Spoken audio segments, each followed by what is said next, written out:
la planète évolue, les sociétés se développent, c'est vrai depuis des milliers d'années, c'est encore vrai aujourd'hui. Et à force d'évolution et d'entrée en matière dans la technologie, on crée des clivages. Aujourd'hui, vous avez les sachants et les ignorants. Vous avez des gens qui sont complètement cloisonnés. Aujourd'hui, 40% des Français ne sont pas digitalisés, par exemple. Et l'intelligence artificielle a cela pour elle, sans parler de ses éventuelles et potentielles dérives, de permettre à tout le monde d'avoir un accès complètement horizontal au savoir, de démocratiser ce qu'on ne pouvait pas savoir à l'époque où Internet n'existait pas.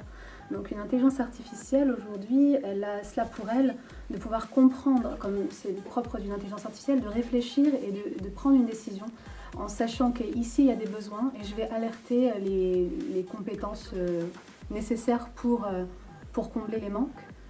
Mais sans intelligence artificielle, c'est peu possible parce qu'on ne peut pas être partout. En fait, je pense que la société fonctionne un peu comme une meute, c'est-à-dire qu'il y a les dominants et les dominés.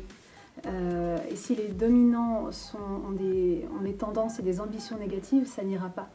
En ce sens, c'est important encore une fois de démocratiser le savoir. Je crois beaucoup en l'éducation pour que tout le monde puisse avoir un regard et une réflexion, une opinion sur l'évolution du monde et des sociétés pour pouvoir justement tirer la société vers le haut, en tout cas dans un pendant positif. Mais si on continue les clivages, encore une fois, je reviens, l'éthique, ça n'est rien d'autre que le bien commun. Et le bien commun, il doit engager tout le monde. On ne peut pas juste engager une élite qui pense qu'elle sait mieux pour tout le monde et qu'elle n'a pas besoin de récupérer la vie des autres.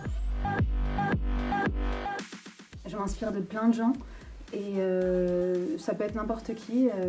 Mes stagiaires m'inspirent tous les jours parce qu'ils m'apprennent des choses. J'ai des gens dans mon équipe juste fabuleux. Je pense que je ne réfléchirais pas aussi bien s'ils n'étaient pas là.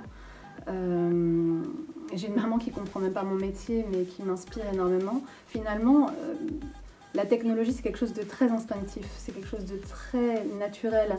Il s'agit simplement de regarder la vérité générale qui se cache derrière un détail. Et non, j'ai pas de maître à penser, je pense seulement qu'il faut s'inspirer d'à peu près tout.